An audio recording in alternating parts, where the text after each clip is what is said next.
एक गांव में किसान मदन मोहन रहता था। वो बेहद गरीब था और उसके परिवार में उसकी पत्नी और 2 बच्चे थे। वो अपने खेतों में बहुत मेहनत करता था, लेकिन जब सब्जी उगने की बारी आती तो जमीन पर सिर्फ 2-4 सब्जी के सिवा और कुछ दिखाई नहीं देता। मदन मोहन इस बात से बहुत परेशान हो चुका था, क्योंकि वो जानता था कि ये वही खेत है जिससे उसने बहुत अच्छी खेती की है। लेकिन अचानक से क्यों अब उसके खेत पर खेती नहीं हो रही है? ये चिंता का विषय उसे दिन रात परेशान कर रहा था। मेरी बात मानो, पंडित जी को बुलाकर अपने खेत की नजर उतरवा लो। कहीं ऐसा ना हो कि हमारे खेत को किसी की नजर लग गई हो। नजर इंसानों को लगती है, खेतों को नहीं। मुझे तो लगता है कोई और ही बात है। तो खेतों में जाकर उस बात का पता करो, वरना मेरी बात मानो, पंडित जी को बुलाकर खेतों की नजर उतार लो। रात के समय मदन मोहन अपने खेतों में जाता है। सब कुछ सामान्य था, लेकिन रात के 12 बजे अचानक से उसके खेतों के बीचों बीच रोशनी होती है।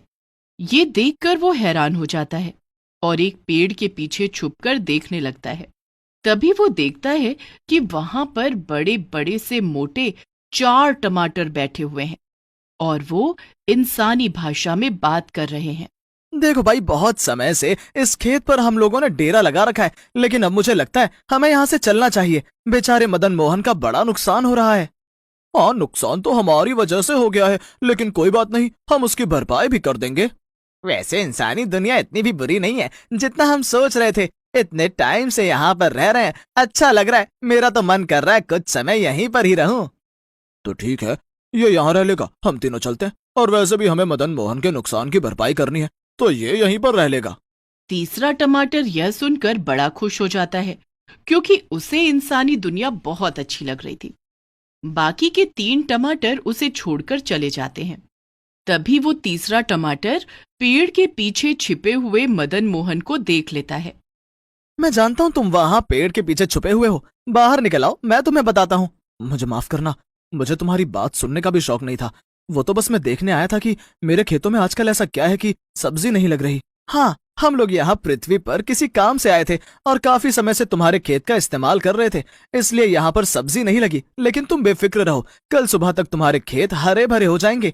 इनमें इतनी सब्जियां लगेंगी कि तुम बेचते बेचते थक जाओगे। मैं एक सुपर हीरो टमाटर हूँ। हे भगवान, मुझे तो अपनी आंखों पर यकीन ही नहीं हो रहा है। एक इतना बड़ा टमाटर, मैं उससे बातें कर रहा हूँ। क्या तुम यहीं पर रहोगे या मेरे साथ मेरे घर चलोगे? मुझे लगता है मुझे तुम्हारे साथ तुम्हारे गांव जाना चाहिए और तुम्हारे घर पर रहना चाहिए। मुझे लोगों की मदद करने में बड़ा मजा आता है। वो तो अच्छी बात है, लेकिन तुम्हें पता है इंसान ऐसा नहीं है जैसा तुम सोच रहे हो।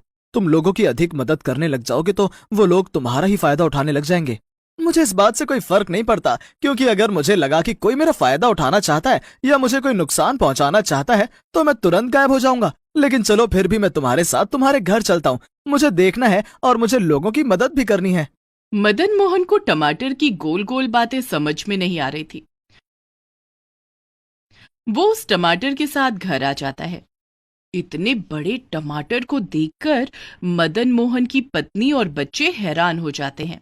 बाबा, इतना बड़ा टमाटर? सुनो जी, तुम्हें ये टमाटर कहाँ से मिला? ये तो बहुत बड़ा है, इसके तो हमें अच्छे दाम मिल जाएंगे। अरे मैं कोई बिकाऊ टमाटर नहीं हूँ, मैं तो सुपर हीरो टमाटर हूँ। मैं लोगों की मदद करता हूँ। मदन मोहन की पत्नी और बच्चे मदन मोहन की तरफ देखते हैं। तब मदन मोहन उन्हें कहता है, इनसे मिलो, ये सुपर हीरो टमाटर हैं। हमारे खेतों पर कब्जा किए हुए बैठे थे और अब हमारी मदद करेंगे। मुझसे वादा किया है कि हमारे खेतों में बहुत सारी सब्जियां लगेंगी। टमाटर के बारे में ये बात जानकर मदन मोहन का बेटा बड़ा खुश होता है और टमाटर से कहता है, क्या तुम सच में सुपर हीरो टमाटर हो? बिल्कुल मैं हूँ। अच्छा, तो कल मेरा मैथ का पेपर है और मुझे सवाल बिल्कुल भी नहीं आते हैं, तो क्या कल तुम मेरे बदले जाकर मेरा पेपर दे सकते हो? ये सुनकर टमाटर जोर जोर से हंसने लगता है। नहीं, मैं ऐसा कुछ नहीं करूंगा, लेकिन हाँ, तुम्हारे दिमाग में मैथ को जरूर घुसा सकता हूँ। तभी टमाटर किताब को खोलता है और उसमें से तरंगे निकल निकल कर मदन मोहन के बेटे के दिमाग में घुस जाती है। उसे अब सारा मैथ आता था। ये देखकर बेटी भी टमाटर से मदद मांगती है। टमाटर उसके भी पेपर में पढ़ने में मदद करता है। हाँ, इसका मतलब तुम सारे काम कर सकते हो। क्या तुम किचन में मेरी मदद कर सकते हो? तभी किचन में उठापटक की आवाजें आनी शुरू होती हैं और थोड़ी ही देर में सारा किचन सेट हो जाता है और बढ़िया खाना भी तैयार हो जाता है। ये देखकर सारा परिवार खुश होता है। फिर वो सब लोग साथ बैठकर रात का खाना खाते हैं और सो जाते हैं। अगले दिन सुबह किसी के चिल्लाने की आवाज से मदन मोहन की आंख खुलती है। आवाज बाहर से आ रही थी। एक किसान जोर जोर से चिल्ला रहा था कि उसका बैल मिट्टी में फंस गया है और निकल नहीं रहा है। ओहो, ये तो मेरा पसंद का काम है। मुझे इस तरह मदद करने में बड़ा मजा आता है। तुम लोग रुको, मैं अभी उस बैल को मिट्टी में से निकालता हूँ। टमाटर गोल गोल घूमता हुआ वहां पर जाता है और बैल को उस गीली मिट्टी में से खींचकर बाहर निकाल लेता है। एक बड़े से टमाटर को बैल को बाहर निकालते हुए देखकर सभी लोग हैरान हो जाते हैं। फिर मदन मोहन को सारे गांव को बताना पड़ता है कि ये सुपर हीरो टमाटर है और लोगों की मदद के लिए आया है। ये सुनकर गांव के दो चोर राजू और सोनू उस टमाटर को चुराने की बात सोचने लगते हैं। तुमने देखा मदन मोहन के पास सुपर हीरो टमाटर है। अगर वो हमें मिल जाए तो सोचो हम कितनी बड़ी बड़ी चोरियां कर सकते हैं और एक ही दिन में बहुत अमीर हो सकते हैं। क्या बात है भाई, मेरा दिमाग भी यही सोच रहा था। हम दोनों एक जैसा सोचते हैं तभी चोरियां भी एक जैसी करते हैं। तो ठीक है, आज रात हम लोग मदन मोहन के घर जाकर उस टमाटर को उठा लेंगे। रात को मदन मोहन का परिवार गहरी नींद में सो रहा था। टमाटर भी एक बड़ी सी चारपाई पर आंखें बंद कर लेटा हुआ था कि तभी उसे आहट सुनाई देती है और वो देखता है कि पीछे वाले दरवाजे से दो आदमी अंदर आ रहे हैं। लगता है ये लोग यहाँ पर चोरी करने के इरादे से आए हैं, लेकिन क्या चुराना चाहते हैं? तभी वो दोनों टमाटर के पास आ जाते हैं और टमाटर को उठाने लगते हैं। टमाटर समझ जाता है कि वो उसे चोरी करने आए हैं और वो अपने वजन को इतना भारी बना लेता है कि उन दोनों चोरों से वो उठता ही नहीं है। लगता है तुम दोनों थक गए हो। क्या मैं तुम्हारी थोड़ी मदद करूं? हम तो तुम्हें चुराने आए थे। अब तुम हमारी मदद क्या करोगे?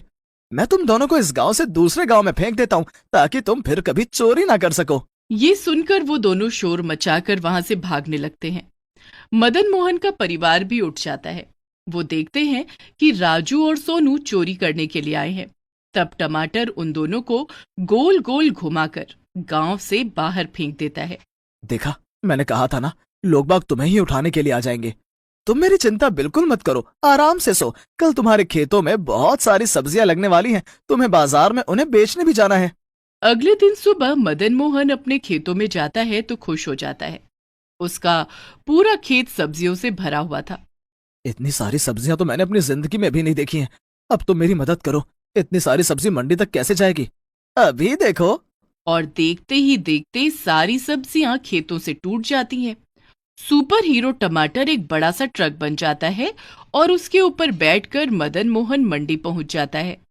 सारी सब्जियां बेचकर वो अच्छे दाम ले लेता है और उधर वहां मंडी में एक बड़े से टमाटर को ट्रक के रूप में देखकर सब लोग हैरान हो जाते हैं। फिर वो टमाटर गोल गोल घूमकर एक बड़ा टमाटर बन जाता है। सभी लोग हैरान थे। सभी टमाटर के साथ फोटो खिंचवाने के लिए भीड़ इकट्ठी कर लेते हैं। सुपर हीरो टमाटर भी सबके साथ फोटो खिंचवा कर इतरा रहा था। ये देखकर मदन मोहन को बड़ी जलन हो रही थी। क्यों रे मदन मोहन, तू बड़ा जल रहा था जब सब लोग मेरे साथ फोटो खिंचवा रहे थे। क्या तुझे अच्छा नहीं लगा कि मैं इतना फेमस हो गया हूँ? मुझे तो बहुत खुशी होती है। सब लोग मेरी तरफ ऐसे देखते हैं जैसे मेरे पास कोई बहुत बड़ा खजाना हो। लेकिन तुम इस तरह फोटो खिंचवाकर फेमस होना चाहते हो, और देख लेना तुम्हारे साथ में कुछ बुरा होने वाला है। तुम हमेशा बुरा ही क्यों सोचते रहते हो? कभी कुछ अच्छा भी सोच लिया करो। कि तभी वहां पर बड़ी बड़ी गाड़ियां आ जाती हैं। उनमें से बहुत से साइंटिस्ट नीचे उतरकर टमाटर को पकड़ने के लिए आते हैं। देखा मेरे दोस्त, मेरे को इसी बात का डर था। अब ये तुम्हें पकड़कर ले जाएंगे और तुम्हारे ऊपर एक्सपेरिमेंट करेंगे। और मैंने भी तुमसे कहा था जब ऐसा होगा तो मैं किसी भी पल गायब हो जाऊंगा। मदन मोहन, मैं तुमसे फिर मिलने के लिए आऊंगा। अभी मैं चलता हूँ। ऐसा कहकर सुपर हीरो टमाटर वहां से गोल गोल घूमकर गायब हो जाता है। जितने भी साइंटिस्ट आते हैं वो अपना माथा पकड़कर बैठ जाते हैं और खाली हाथ वापस चले जाते हैं। मदन मोहन घर आता है तो सबको बताता है कि सुपर हीरो अपने घर चला गया है। ये सुनकर उसका सारा परिवार बड़ा दुखी होता है। लेकिन मदन मोहन खुश था क्योंकि वो जानता था किसी न किसी दिन टमाटर को नुकसान होगा।